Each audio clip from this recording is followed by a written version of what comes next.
नमस्कार, आज आपण बनवणार आहोत कोळंबी फ्राय। त्यासाठी लागणारे साहित्य: मीठ, आलं लसूण पेस्ट, रवा, हळद, अंड, लिंबू, मिरची पावडर, मच्छी फ्राय मसाला। चला आता सुरुवात करू। पहिले तर कोळंबी, अंड, हळद, मिरची पावडर 2 चमचे, चवीनुसार मीठ,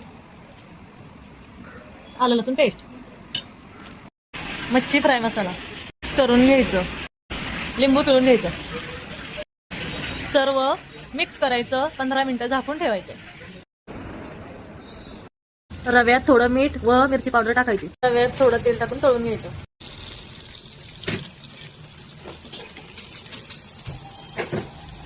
चला, झाली तयार आखाड निमित्त कोळंबी फ्राय। आवडलं तर लाईक करा, सबस्क्राईब करा। धन्यवाद।